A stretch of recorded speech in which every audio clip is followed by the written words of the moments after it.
आप भी बता दो कुछ। प्रदीप चौधरी। अच्छा, और ये है गठबंधन से इकरासन है इनका। ठगबंधन है वो तो ठगबंधन है। भारतीय जनता पार्टी प्रदीप चौधरी जिंदाबाद जिंदाबाद चौधरी जिंदाबाद। बस और कह रहे कि हाथी भी दौड़ रहा आपकी बार तो इधर। आते तो धस लिया करे में बेचारा, तो बहुत दिन हो गए, निबट लिया काम। कह रहे हाथी से काजी परिवार है हमें। काजी छोड़ दे उसका। पहले भी बहुत बार सांसद रहे, मंत्री रहे। होता पिछला टाइम जा लिया उनका सब। ऐसी कोई सड़क नहीं जिसमें उनका कुछ नहीं होता उनका। क्या कह रहे जी? 10 किलोमीटर के अंदर इधर कैराना लोकसभा के 10-20 किलोमीटर के अंदर हर जगह ऐसी कोई सड़क नहीं जिसपे प्रदीप चौधरी का बोर्ड ना हो, जिस गांव में इनका संपर्क ना हो। तो लोकप्रिय नेता हैं, सबके संपर्क में रहे हैं आम आदमी के, और सभी पब्लिक, सभी आदमी प्रदीप चौधरी को सांसद दोबारा फिर चाह रही। जी क्या रहने वाला, क्या लग रहा है प्रधानमंत्री कौन बनना चाहिए?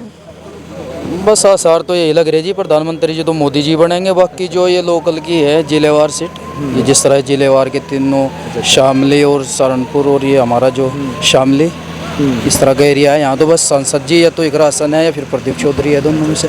हम तो ये सुनने आए थे आज, मगर पता नहीं किसका होगा टिकट, कोई बात ही नहीं हुई। बस पार्टी के कार्यालय गिनवाए गए जो कार्य हुए उनके, बाकी महिलाओं के बारे में कोई बात नहीं हुई। बीच में महिलाएं उठ कर चल दी, उनकी सुनी नहीं गई कुछ।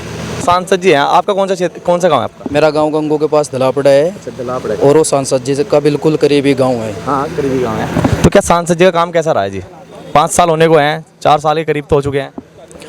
बस सांसद जी का तो कार्य अच्छा ही है, वैसा सज्जन आदमी है और काम भी ठीक ठाक ही करा ले में, वैसे मजबूत आदमी है बहुत। अच्छा। हाँ, थोड़ा बहुत ही फर्क देख सके। अच्छा, एक सवाल है मेरा आपसे, तो गठबंधन से इकरासन टिकट के दावेदार हैं प्रमुख से, तो उनका क्या रहेगा? क्या टक्कर दे पाएंगे सांसद जी को? बिल्कुल। अच्छा, बिल्कुल दब का टक्कर होगी, इकरासन कम नहीं है भाई, और सांसद जी भी कम नहीं है। थोड़ा बहुत ही फर्क रहेगा। अगर तीसरे को टिकट दे दिया प्रदीप की जगह तो फ्री करा और ज़्यादा उससे मजबूती से जीतेगी, और अगर प्रदीप जी से टिकट दिया गया तो फिर दोनों में बहुत ही कम अंतर रहेगा, या तो इकरासन हो जाए भविष्य का वो तो मामला, या फिर सांसद जी दोबारा हो जाए। अच्छा, सांसद जी जाएंगे। तो मेरा एक सवाल है, तो टिकट के दावेदारी चौधरी परिवार भी कर रहा है गठबंधन से, तो क्या लगता है वो नहीं दे पाएंगे क्या टक्कर? बस वो तो हाईकमान का मामला है, बाद की देखी जाएगी। नहीं, आपसे ये सवाल है कि वो टक्कर दे पाएंगे नहीं दे पाएंगे? कौन? चौधरी परिवार जो है टिकट के लिए लगातार कह रहे हैं, टिकट की दावेदारी कर रहे हैं। बस सुनने में तो इकरासन ही प्रबल दावेदार है, चौधरी साहब तो हमें पता नहीं अभी। अच्छा। तो क्या चौधरी परिवार का अगर टिकट हो जाता है चौधरी साहब का, तो क्या रहेगा फिर? बस वो तो बाद का ही बताया जाएगा, लेकिन आपका जो ठीक ठाक मामला है और जो एक्टिव है सीट पे और जनाधार है, इकरासन का है। इकरासन का प्रदीप जी के। अच्छा, चलो मेरा एक सवाल है, आप कह रहे हो कि इकरासन टक्कर दे पाएगी प्रदीप चौधरी जी को, तो अच्छा काजी परिवार भी है, काजी परिवार का क्या रहेगा फिर सीट पे इस पे? बस काजी परिवार तो भाई विधानसभा लड़े बेचारे वे तो, या गंगू चेयरमैन है फिलहाल, या फिर उसके बाद सहारनपुर से इमरान मसूद जी है। दरमियान में तो कोई ऐसा ही नहीं, उनकी तरफ से कोई ऐसी वो एक्टिविटी दिखी नहीं रही। बसपा है, कह रही कि अकेली की अकेली 80 के 80 सीटों पर लड़ेगी, तो इधर से भी तो बसपा का कैंडिडेट रहेगा, तो उसका क्या रहेगा? बसपा के कैंडिडेट जो होगा, काजी परिवार है दावेदार, तो बस अगर बसपा का कैंडिडेट आवेगा तो फिर प्रदीप चौधरी जी और अच्छे मार्जिन से जीतेंगे। इसका कारण ये है बस सीधा सीधा। जी, उससे फायदा प्रदीप चौधरी जी को होगा, इकरा जी को उसका नुकसान होगा। किस तरीके से? इस तरीके से ही बस बताओ तो किस तरीके से होगा नुकसान? वोट होगा जो बढ़ के जाएगा इधर अदर दूसरे समाज का, तो फिर इधर बसपा पे चला जाएगा खाम खा, और नुकसान ही होगा इधर वोट का, क्योंकि जीतने की स्थिति में तो दो ही वो है यहाँ, या तो सांसद प्रदीप चौधरी जी है या फिर इकरासन जी है। अगर तीसरा कोई आवेगा तो ये समझो तो खाम खा बस बीच में नुकसान ही करने आ रहा, क्योंकि जनाधार इन दो ही आदमियों का है।